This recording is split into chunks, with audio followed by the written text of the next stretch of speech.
Funding for this program is provided by Annenberg CPB to advance excellent teaching. You brown-eyed people are not to play with the blue-eyed people on the playground. Why did these school children turn against their classmates because of the color of their eyes? What happened, John?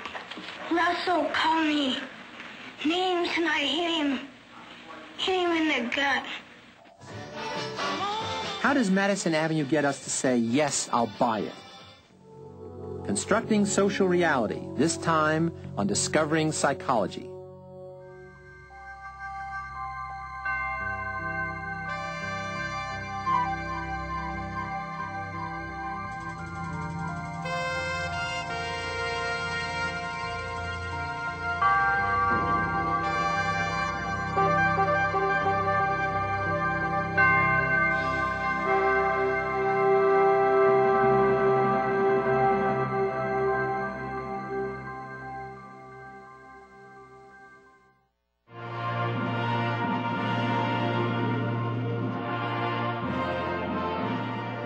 Cult organizations, such as the Unification Church, change reality to suit the situation. And cult behavior results from the power a situation has over an individual's thoughts and actions. No one knows this better than former Moon cult member Stephen Hassan. Hassan is now a nationally recognized cult counselor, an expert on the altered realities destructive cults create to imprison their members. The average public person looks at cult members and says, there's something wrong with them. They're stupid, they come from a bad family, they're weak, they're looking for something. And it's my experience that most of the people are very intelligent, educated, idealistic, ambitious, and they're just caught at a vulnerable moment in their life. Cults are not just religious. According to Hassan, whole countries can employ destructive, cult-like behavior. Cults come in a variety of shapes and sizes and forms. And essentially, people are not allowed to be themselves in a mind control group. They're cloned in the image of the leader. Their own individual interests, talents, and abilities are minimized. And people are taught to think the right way, feel the right way, act the right way, dress the right way.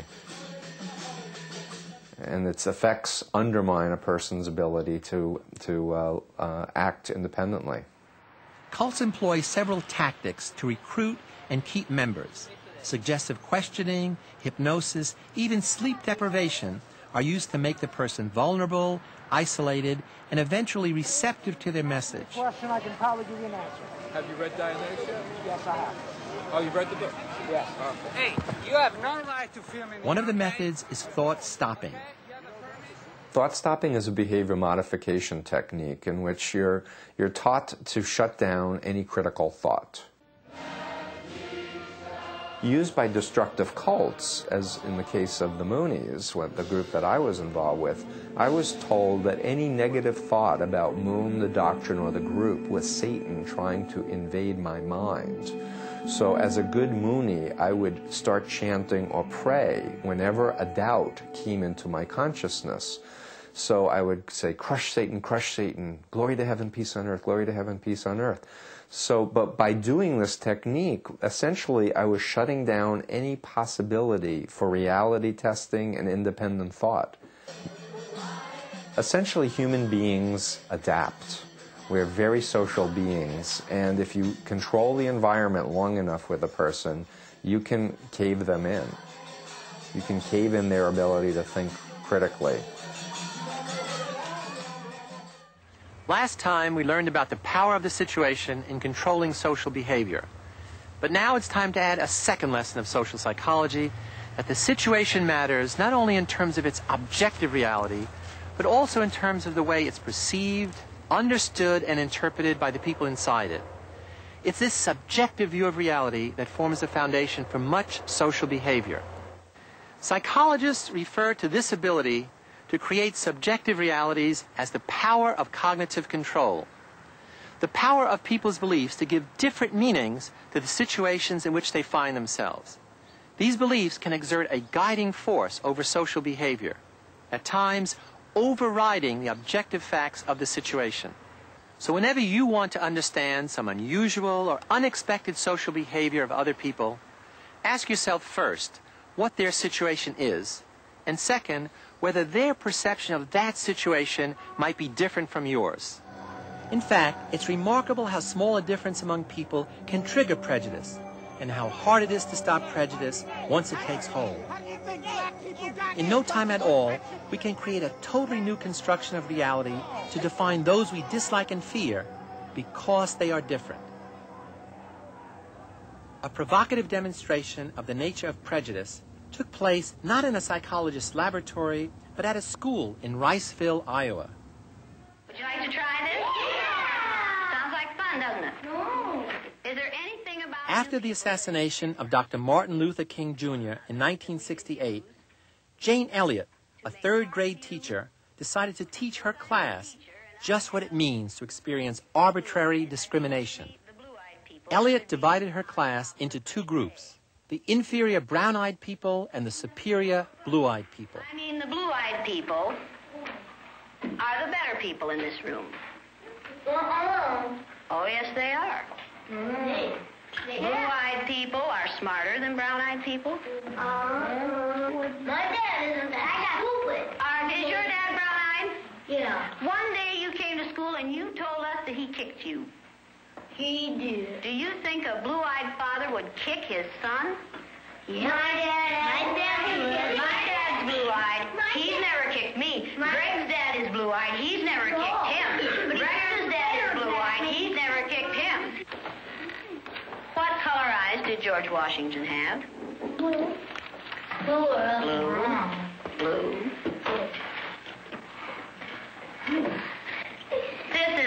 This is a fact. Blue-eyed people are better than brown-eyed people. You brown-eyed people are not to play with the blue-eyed people on the playground because you are not as good as blue-eyed people. Well, the brown-eyed people in this room today are going to wear collars so that we can tell from a distance what color your eyes are. So the blue-eyed people each come up and get a collar. You can choose someone to put this collar on. And it seemed like when we were down on the bottom, everything bad was happening to us. The way they treated you, you felt like you didn't even want to try to do anything. It seemed like Mrs. Elliott was taking our best friends away from us.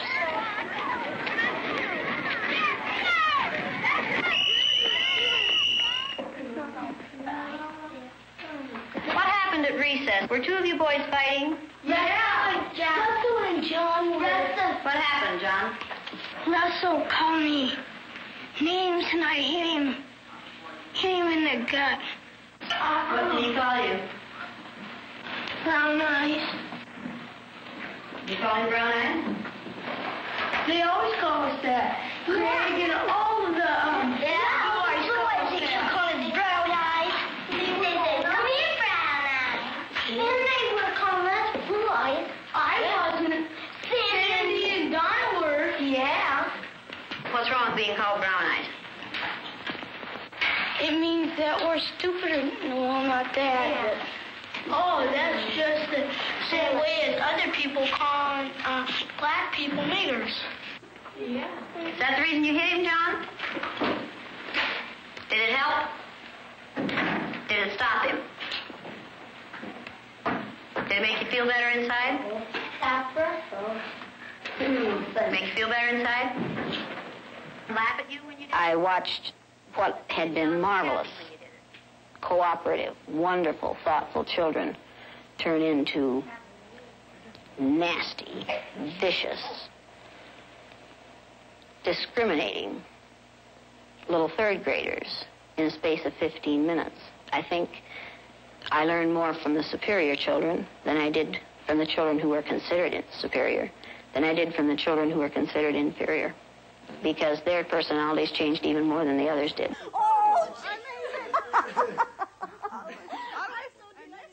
15 years later, a reunion brought together the former members of Mrs. Elliott's class.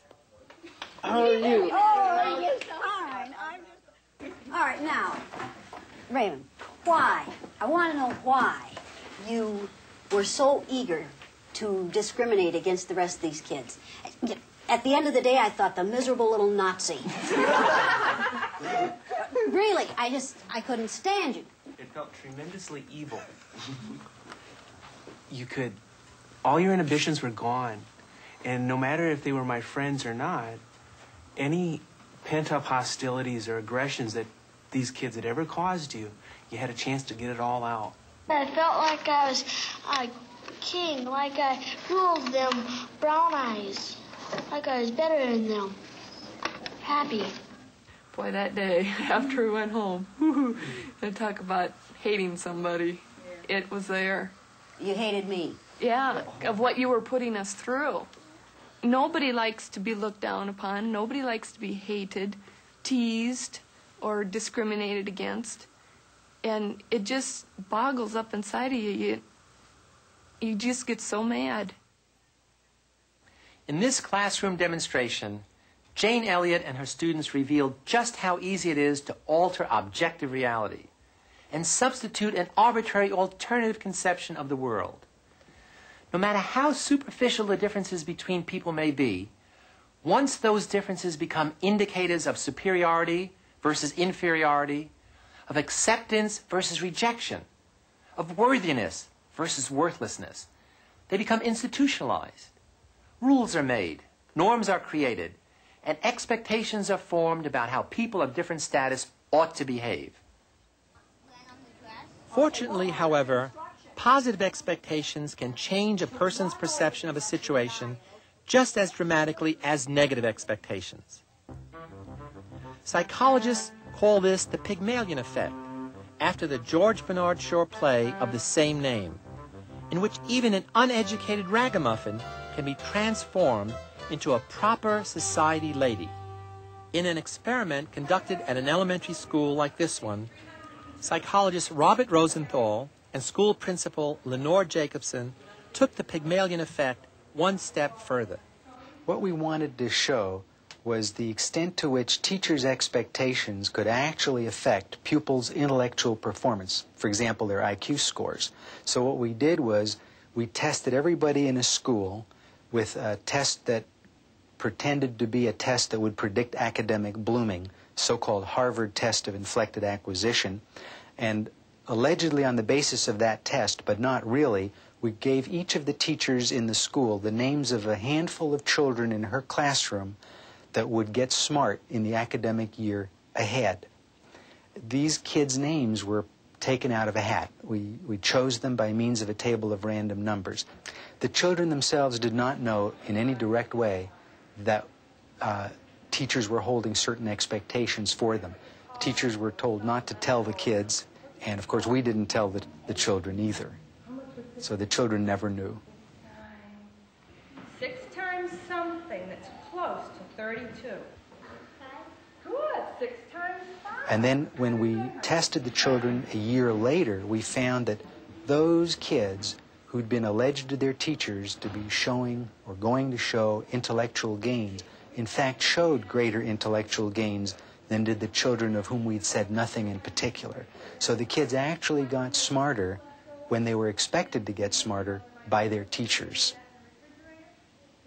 We've come to feel that there are really 4 factors that operate in the mediation or communication of these self-fulfilling prophecies, especially in the classroom, but not only in the classroom.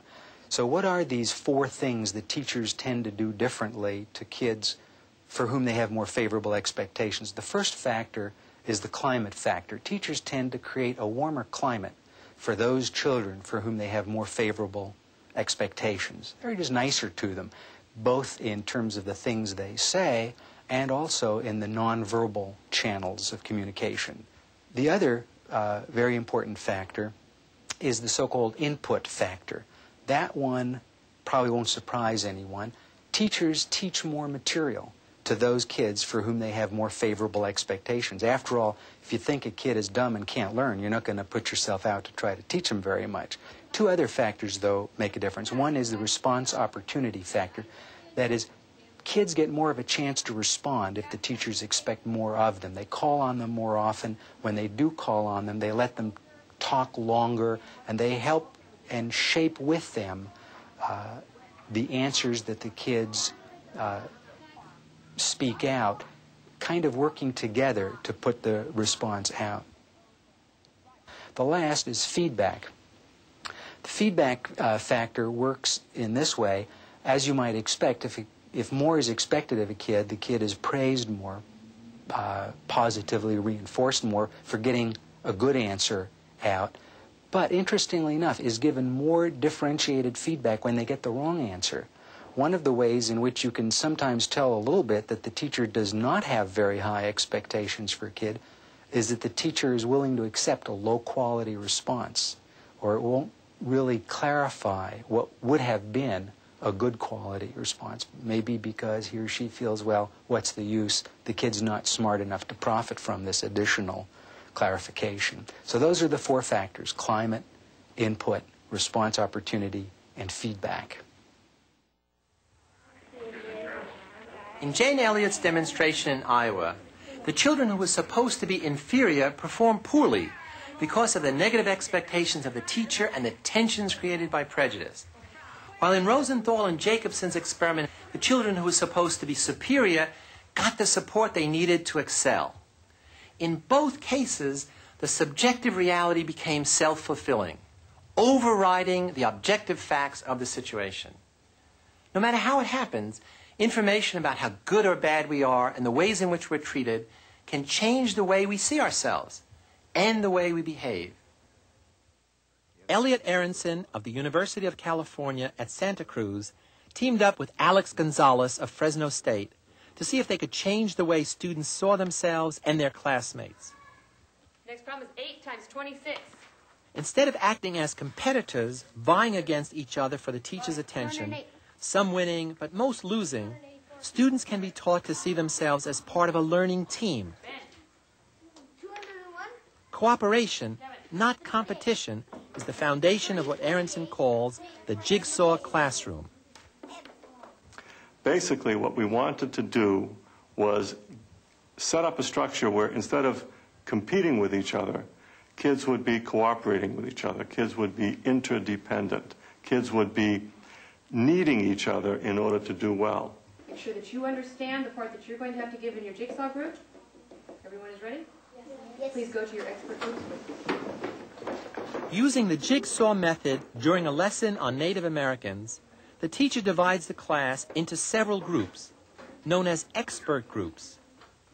Each expert group was given one portion of the day's lesson. So, for example, one expert group dealt with shamans or medicine men, another with the religion of the Indians, another with the chiefs of the tribe. And each one of the expert groups studied that one particular aspect of the lesson. There was one person in each tribe who was even more important than the chief. He was the shaman. The students learned their individual part, which is similar to everyone else's in the group. They learn it, they rehearse it, they know it to the point where they can teach it to other kids. Everybody brought gifts and they threw them into the fire. They danced around the fire louder and louder and faster till all the gifts had been burned. Now that our expert groups have finished studying the information, we're going to break up into our jigsaw groups. Break into your jigsaw groups. In the jigsaw group, what you have is a coming together of the students from the different expert groups that present their own material to the group as a whole. No one individual in the jigsaw group can learn the entire lesson without depending on the other members of the group. In the process, what happens is each one of the students teaches the other members of the group his or her part, and in the end, they learn the entire lesson in that manner. Indians did dances for special occasions, when a child was born, after a wedding. Kids who were scared, inarticulate, and looked as if they were stupid were now behaving in an intelligent, clear, articulate way. As they developed more self-respect, they began to perform better and better. As they performed better and better, the other kids began to treat them with still more respect, and their performance improved still more. By focusing on these 3 experiments in the classroom, we've shown how the situation matters, not only because of its objective characteristics, but also because of the ways it's perceived and interpreted by the people in it. It's this subjective view of reality that provides the basis of much social behavior. And nowhere is subjective reality more skillfully manipulated than on television. With love that shines as time goes by. Remember it just the way it was on Kodacolor VR films. The sharpest, brightest, most dazzling line of color print films Kodak has ever made. Aren't you hungry for Burger King now? We make excitement. There are many more professionals using strategies of influence than there are psychologists studying them. Their goal is very simple. They want us to say, yes. Yes, I want it. Yes, I need it. Yes, I want to be the right kind of person. Yes, I'll buy it. Psychologist Robert Cialdini of Arizona State University spent 3 years examining the universal principles and tactics of these influence professionals from the inside. As a sales trainee, fundraiser, and advertising copywriter. One of the universal principles I found is the principle of reciprocation, which suggests that we are obligated to give back to others the form of behavior that they have given to us. So if someone does us a favor, we're significantly more likely to say yes when they ask for a favor in return. That's why the Hare Krishna, for example, society in the airport will come up to you and give you something before they ask for a donation. It can be a flower, a book, whatever. And this bottle will be produced only 2 or 3 times a decade. A second principle that we can talk about is the principle of scarcity. The idea that things that are rare, that are scarce, that are diminishing in their availability to us are more attractive. We want them more. As a consequence, many merchandisers will use strategies in which they'll give us time deadlines or availability limits on a product they want to sell, and because we can't have it after a certain time, we want it more and we go out and buy it. Another principle we can talk about is the principle of authority. This is the idea that we're much more willing to follow the lead of someone who is a legitimately constituted expert or an authority. It's reinforced for me and me. Hey, maybe it was made for both of us. Must be magic. Now that's who this shoe was made for. Another principle we can talk about is the principle of commitment. The idea that once we've made a stand, once we've taken a position on an issue, we're much more willing to say yes to any request that is consistent with that commitment. So very often individuals will try to get us to make a small commitment that is consistent with the direction they want us to go. For example, a study was done in Toronto that showed if you can get people to agree to wear a little lapel pin that says "Support Your United Way," 2 weeks later they will be twice as likely to give a donation to the United Way when the solicitors come and canvass the neighborhood. Another principle we can talk about is the principle of liking. People are much more willing to say yes to a request to someone they know and like. Of course, the classic example of this is the Tupperware party, where they have arranged so that we are saying yes not to a stranger across a counter. We're saying yes to a friend or a relative who's invited us there, and we know we'll be getting a cut of everything we buy. Special evening for me. A final principle we can talk about is the principle of consensus. The idea that we're much more willing to say yes to a request if we have information that a lot of people around us are saying yes to that request. So people can give us evidence this is the largest selling, the fastest growing product, and we're much more willing to say, yes, this is something for me because everybody around us is doing so. People in this room today are going to wear collars. A great deal of research, like Robert Cialdini's, has been undertaken to see just how easy it is for us to behave in conforming, prejudiced, or competitive ways. By understanding more about the psychological processes by which these effects can be produced, social psychologists also hope to develop new strategies that may help us become more independent, more tolerant, and more cooperative. In our next program, we'll explore what happens when someone's view of reality differs totally from that of everyone else. When cognitive controls weaken and psychotic hallucinations take over. When the joy of living gives way to deep fears and dark depression. And psychiatrists and clinical psychologists are called into action. Until next time, I'm Philip Zimbardo.